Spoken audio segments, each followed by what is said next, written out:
अब अगर आप चाहते हैं कि इसके अंदर एक न्यू एंट्री हो तो आप नाम टाइप करें। इन्होंने दिया हुआ नेम, तो जो नेम है आपके पास डेटा का वो टाइप करें। वालिद का नाम वो टाइप करें। क्लास, जो भी क्लास है आप टाइप करें।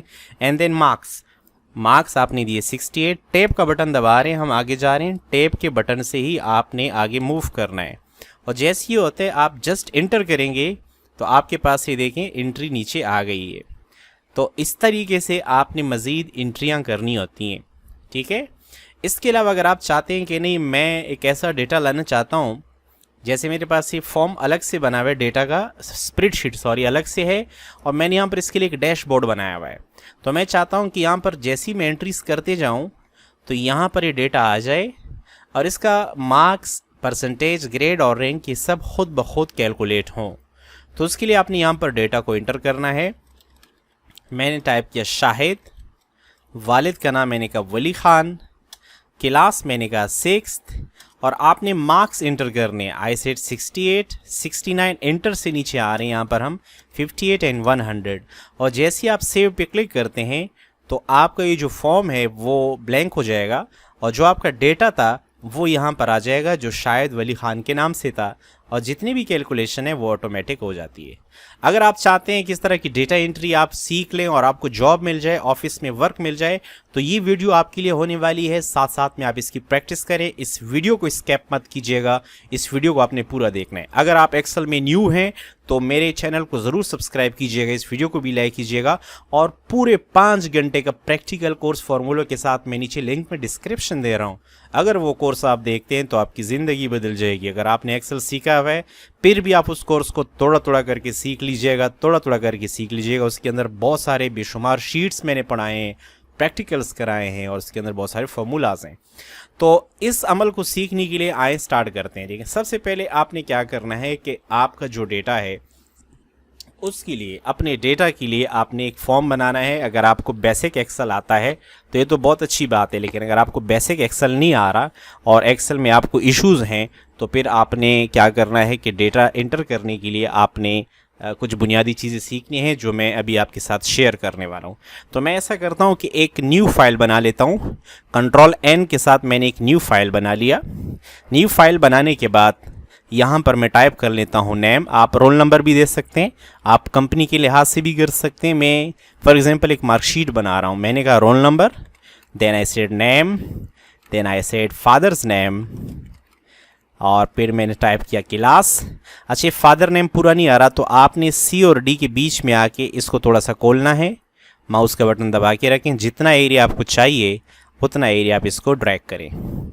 मैं मार्क्स दे देता हूँ, सब्जेक्ट दे देता हूँ इंग्लिश, मैथ्स एंड साइंस, और इस पर डबल क्लिक करें तो जितना एरिया इनको चाहिए ऑटो फिट हो जाएगा।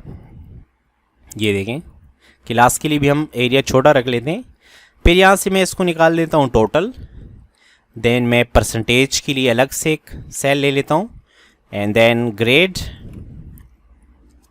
आप रिमार्क्स भी दे सकते हैं, रिमार्क्स, एंड देन रैंक।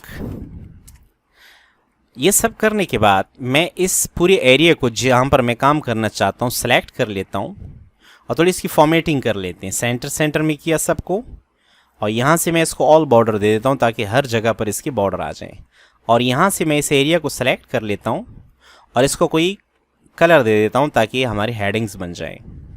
अब देखिए, ये roll number, name, father name, class और ये जो मार्क्स है ये हमें देने होंगे, जबकि टोटल जो फॉर्मूला है वो यहाँ पर लगेगा टोटल के लिए। तो मैं equal to sum bracket start, ये पहले से फिट होंगे सम, मैंने कहा यहाँ से लेकर यहाँ तक, और एंटर किया। मैं आपको एक बार फिर बताता जाऊँ कि अगर आपकी बुनियादी चीज़ें नहीं आ रही तो आप मेरा पूरा कोर्स देख लीजिएगा। इक्वल टू परसेंटेज के लिए टोटल को मल्टीप्लाई करेंगे 100 के साथ एंड डिवाइड करेंगे। 3 पेपर हैं तो फॉर एग्जांपल हमारे पास 300 टोटल मार्क्स हैं, तो मैंने 300 से इसको डिवाइड किया। अच्छा, फार्मूला नीचे लाने के लिए आप यहाँ से इसको पकड़ें और सीधे इसको नीचे ले आएँ। ग्रेड के लिए आपके पास फार्मूला है इफ़ ब्रैकेट स्टार्ट, अगर परसेंटेज ग्रेटर देन और इक्वल टू हो 80 के कॉमा डबल कोट्स, तो मैं कहूँगा हमारे पास A1 ग्रेड है। नहीं तो इफ़ अगर एक ग्रेटर देन और इक्वल टू है 70 के कॉमा डबल कोट्स, तो फिर मैंने कहा ये A ग्रेड होगा। नहीं तो इफ़ ब्रैकेट स्टार्ट, अगर ये greater than or equal to है 60 के कॉमा डबल कोट्स तो फिर बी ग्रेड होगा, नहीं तो इफ़ ब्रैकेट स्टार्ट अगर ये greater than or equal to है 45 के कॉमा डबल कोट्स तो फिर सी होगा। और अगर इनमें से कुछ भी नहीं है तो मैंने डैश डैश लगा दिए। अब मैं यहाँ पर एक बार जब इंटर करूँगा तो ये मुझे कह रहा है कुछ ब्रैकेट्स आपके मिसिंग हो रहे हैं। अगेन इंटर करें तो ये ब्रैकेट्स आपके लिए खुद ही सेट कर लेता है। डबल क्लिक करें, फॉर्मूला नीचे तक फिल डन हो जाएगा। रिमार्क्स में हम देते हैं कि इफ़ ब्रैकेट स्टार्ट अगर ये जगह बराबर है डबल कोट्स के A1, अगर रिमार्क्स हमारा A1 है, सॉरी ग्रेड A1 है, तो रिमार्क्स हमारे होंगे एक्सीलेंट। आप जो भी रिमार्क्स देना चाहें वहाँ पे डिपेंड करता है। फिर इफ़ ब्रैकेट स्टार्ट अगर ये इक्वल टू है डबल कोट्स ए के कॉमा डबल कोट्स तो फिर हम कहेंगे गुड, और अगर ऐसा नहीं है तो डबल कोट्स में हम डैश डैश लगा देंगे, मतलब हम इसको कोई रिमार्क्स नहीं देना चाहते। रिमार्क्स में अमूमन पास और फेल होता है लेकिन उसकी ज़रूरत नहीं है। रैंक पोजीशन के लिए रैंक ब्रैकेट स्टार्ट हम परसेंटेज को देखेंगे कॉमा, और हमने कहा कि यहाँ से लेकर इस एरिया तक, और ये जो रेंज हमने लिया है ये वाला, इसको आपने F4 से लॉक करना है ब्रैकेट और एंटर किया, ये आ गया आपके पास। ठीक है, अभी सबका फर्स्ट ही रैंक आ रहा है क्योंकि हमारे पास कोई नंबर नहीं आ रहे हैं। ठीक है, जब मैंने फॉर्मूले लगा दी इसको हम हल्का सा शेड दे देते हैं ताकि हमें इस बात का इल्म हो कि यहाँ पर हमारे पास क्या है, फॉर्मूले हैं। अब हम इसमें डेटा एंट्री करते हैं। देखें डेटा एंट्री क्या होती है, डेटा एंट्री कैसी जॉब होती है कि जब आपको कोई डेटा दिया जाता है और आपको जस्ट कहा जाता है कि इसको कंप्यूटर में आप फीड कर दे जाएं, तो अमूमन ये डेटा जब होता है जब आप फॉर एग्जांपल कोई लॉन्ग्स डॉक्यूमेंट्स होती हैं वो करते हैं, या किसी ऑफिस में बिजली के बिल के या गैस बिल की जो है ना वो डेटा एंट्रीज आ सकती हैं। ऑफिस के अंदर बहुत सारे डेटा की टाइप आ सकती हैं, तो आपने जिस डेटा इंटर करना होता है तो इसके लिए आसानी चाहिए होती है। मिसाल के तौर पर मेरे पास अभी मैं डायरेक्ट इसको डेटा एंटर कर रहा हूँ। मैंने कहा रोल नंबर इसका 1 है, नाम है इसका खालिद, वालिद का नाम है जमील, और क्लास है इसकी 5th, इंग्लिश के नंबर है इसकी 78, मैथ के इसकी 88 और फिर हैं 79। ये देखिए सब कुछ खुद हो रहा है। फिर मैं दूसरे डेटा के लिए यहाँ पर आऊँगा नंबर 2 और इस सबको करता जाऊँगा। तो ये इतना ज़्यादा डेटा होगा, फिर इसमें आपको बड़ी कन्फ्यूजन होगी कि आप जब इसमें डेटा एंट्री करेंगे इतने ज़्यादा डेटा के अंदर काफ़ी परेशानियाँ होती हैं और आगे पीछे मूव करना पड़ता है, कभी यहाँ क्लिक करो कभी वहाँ क्लिक करो, तो काफ़ी कन्फ्यूजन है। तो इस कन्फ्यूजन से बचने के लिए हम क्या करते हैं, हम फॉर्म का इस्तेमाल करते हैं। ठीक है, फॉर्म के लिए क्या करना होता है, आपको सबसे पहले तो आपको फॉर्म लाना पड़ता है। मेरे पास यहाँ से ऑलरेडी है क्योंकि मैं फॉर्म ला चुका हूँ। अगर आपके पास नहीं है तो आप फाइल पे क्लिक करें और यहाँ से आप जाएंगे मोर ऑप्शन में। मोर ऑप्शन में जाने के बाद आप यहाँ पर कस्टमाइज रिबन पे क्लिक कर देंगे।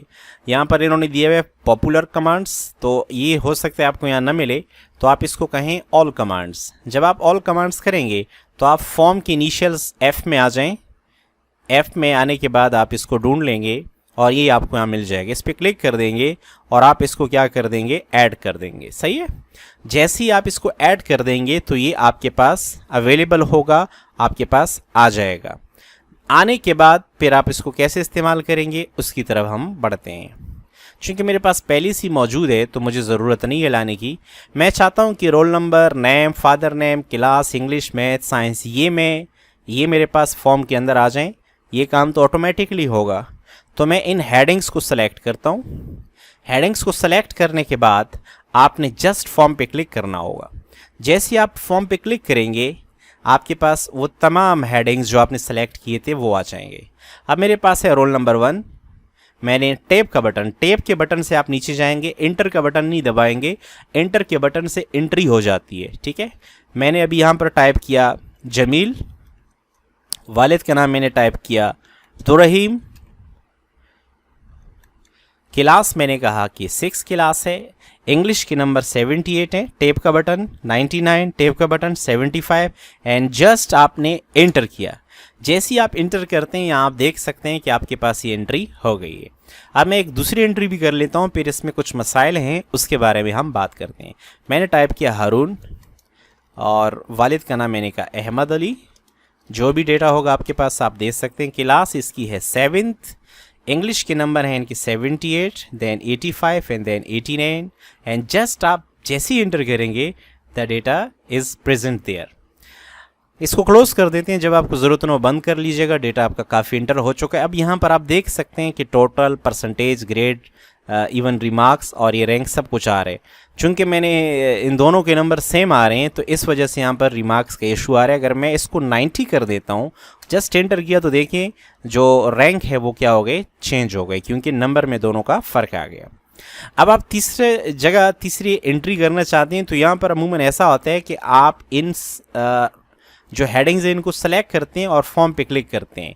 जब आप फॉर्म पे क्लिक करते हैं तो आपके पास फॉर्म शुरू से स्टार्ट हो जाता है।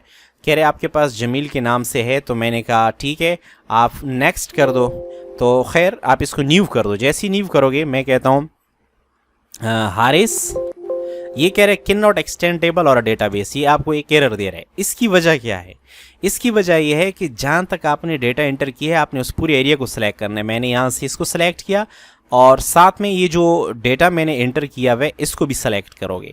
अगर आपने ऐसी सिलेक्शन नहीं की तो फिर आपके साथ मसला हो जाएगा। तो देखिए मैं इसको सेलेक्ट किया, मैंने ऐसे फॉर्म पे क्लिक किया। फॉर्म पे क्लिक करने के बाद आपके पास फॉर्म आ गया। मैं न्यू पे क्लिक कर लेता हूँ। अब देखें काम कर रहे हैं। रोल नंबर 3 मैंने यहाँ टाइप किया कासिम, और हारून इसके वालिद का नाम मैंने कहा। क्लास है इनकी 4th, इंग्लिश के नंबर है 98, 75 और फिर मैंने कहा 78। जैसे ही मैं एंटर करूँगा तीसरी एंट्री आपके पास आ गई है। ठीक है जी, यहाँ से मैं इसको क्लोज कर लेता हूँ। अब फॉर एग्जाम्पल मैं ऐसा करता हूँ कि मैंने कहा नहीं यार, मुझे एक और सब्जेक्ट भी ऐड करना है। तो मैंने यहाँ क्लिक किया। क्लिक करने के बाद मैं यहाँ से इंसर्ट कॉलम आ गया मेरे पास एक, और यहाँ पर मैं टाइप कर लेता हूँ कंप्यूटर। ये मेरे पास एक और सब्जेक्ट आ गया। अब एक तो परसेंटेज के अंदर इशू आएगा। परसेंटेज के अंदर भी यहाँ पर मैं कर लूँगा 400 मार्क्स, एंटर किया और यहाँ से इसको रिफ्रेश कर देंगे। ग्रेड पे, रिमार्क्स पे, रैंक पे कोई फ़र्क नहीं आएगा। लेकिन अब इशू ये आएगा जब मैं इसको सेलेक्ट करके फॉर्म के अंदर जाऊँगा तो यहाँ पर देखें कंप्यूटर के मार्क मिसिंग है। तो मैंने यहाँ पर कंप्यूटर के मार्क्स दिए, ठीक है, और एंटर किया। फिर नेक्स्ट आ गया, यहाँ पर कंप्यूटर के मार्क्स दिए, एंटर किया। फिर नेक्स्ट पे गए, यहाँ पर कंप्यूटर के मार्क्स दिए और एंटर किया। चौथी एंट्री मेरे पास स्टार्ट हो गई। तो इस तरह हम बाद में भी अगर हमें कोई कॉलम चाहिए तो उसके हेड को हम सेट कर सकते हैं। ये बहुत इजी है। मुझे उम्मीद है ये तो आपको समझ में आ चुका होगा। अब हम क्या चाहते हैं कि हम एक ऑटोमेटिक टेबल बनाना चाहते हैं। जैसे मैंने आपको वीडियो में दिखाया था कि हम एंट्री तो कहीं और कर लेते हैं, लेकिन हमारे पास डेटाबेस कहीं और होता है। जैसे डेटाबेस मेरे पास यहाँ होगा, एंट्री में कहीं और करूँगा। तो इसके लिए ऐसा करते हैं कि सबसे पहले मैं इन सब को, इस पूरे डेटा को रिमूव कर लेता हूँ। रिमूव करने के बाद एक नए फॉर्म पे क्लिक करते हैं। यहाँ पर डबल क्लिक करके मैं इसको कह देता हूँ डेटाबेस। ये मेरा डेटाबेस है। यहाँ पर डबल क्लिक करके मैं इसको फॉर्म का नाम दे देता हूँ, या डैशबोर्ड भी कह सकते हैं, और इस शीट को मैं यहाँ से रिमूव कर देता हूँ। तो अब मैं यहाँ पर क्या करता हूँ, मुझे roll number, name, father's name, ये सब यहाँ देने। मैं थोड़ा सा साइड पे यहाँ पर नेम, फादर्स नेम, क्लास, सबसे पहले रोल नंबर था वो दिया मैंने, और फिर मेरे पास मार्क्स हैं, कंप्यूटर है, इंग्लिश है, मैथ है और साइंस है। Computer, English, maths and science. बाकी तो ऑटोमेटिक हो जाएगा सब कुछ। इसको थोड़ी सेटिंग कर लेते हैं। ये एरिया मैंने सेलेक्ट किया और इसको मैं सेंटर कर लेता हूँ ताकि ओके हो जाए। इसको मैं साइड पे कर लेता हूँ, लुक अच्छा आएगा। और इस एरिया को सेलेक्ट करके इसको हम ऑल बॉर्डर्स कर देते हैं। चूँकि मेरा वो डेटा है कि जो डिस्टर्ब नहीं होगा, मुझे एंट्री कहीं और करनी है साइड पे, मुझे एंट्री यहाँ करनी होगी। ठीक है, ये सब करने के बाद अब मैं क्या करता हूँ, मैं चाहता हूँ कि जब मैं यहाँ टाइप करूँ मैं यहाँ पर एक बटन बनाऊँ। यहाँ क्लिक किया मैंने, एक रेक्टेंगल लिया, इस पर राइट क्लिक करके एडिट में जाते हैं और सेव टाइप कर लेते हैं। होम में आते हैं, यहाँ से इसको सेंटर करते हैं, यहाँ से भी सेंटर कर लेते हैं। तो ये मेरे पास एक बटन आ गया। साइज़ थोड़ा सा बड़ा कर लेते हैं। कलर वगैरह अगर आप चेंज करना चाहते हैं तो आप फॉर्मेट में जा सकते हैं और इसके कलर को चेंज कर सकते हैं। मैं इसको ग्रीन ही कर लेता हूँ और इसकी जो आउटलाइन है वो मैं नो आउटलाइन कर देता हूँ। ये मेरे पास एक बटन आ गया। ठीक है, तो मैं चाहता हूँ यहाँ जो टाइप करूँ इस पर क्लिक करूँ तो वो डायरेक्ट कहाँ आ जाए, यहाँ पर सेव हो जाए। तो ऐसा करने के लिए मुझे सबसे पहले यहाँ पर एक एंट्री टाइप कर लेते हैं। रोल नंबर मेरे पास है 1, नाम है हारून, वालिद का नाम है अहमद अली। ये कॉलम थोड़ा खोल देते हैं ताकि नाम इसमें सही आ जाए। और क्लास इनकी है 6th, मार्क्स मैंने कहा 68, 69, 67, 78। ठीक है जी। अब क्या करते हैं, अब हम यहाँ से डेवलपर टूल आपको कहाँ मिलेगा, ये भी बड़ा इंपॉर्टेंट है। आप फाइल के अंदर जाएंगे, ऑप्शन में जाएंगे, यहाँ पर आपके पास है कस्टमाइज रिबन का एक ऑप्शन है। यहाँ पर आपके पास डेवलपर टूल पे आपने चेक लगाना है। अगर चेक नहीं होगा तो आप इस पर चेक लगा के इसको ओके कर देंगे तो ये आपके पास डेवलपर टूल आ जाएगा।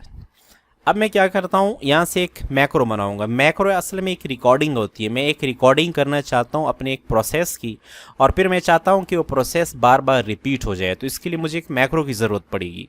और मैं इन दोनों शीटों को, जो डेटाबेस की शीट है और ये फॉर्म की शीट है, इन दोनों को मैं आपस में क्या करना चाहता हूँ, कनेक्ट करना चाहता हूँ।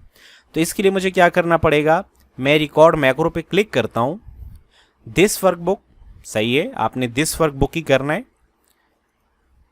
और यहाँ पर मैक्रो को आप नाम दे दें, शॉर्टकट की भी दे सकते हैं आप। मैंने नाम दे दिया, मिसाल के तौर पर मैं कहता हूँ डेटा बेस। स्पेस नहीं देंगे, डेटा बेस के बीच में स्पेस आपने दिया, मैंने दिया, ये आप नहीं देंगे। अगर आपको 2 अल्फाज जोड़ने तो अंडरस्कोर लगा के इस तरह आप डेटा बेस कर दीजिएगा। बेहतर ये कि नाम छोटा सा मुख्तसर हो और जामे नाम हो।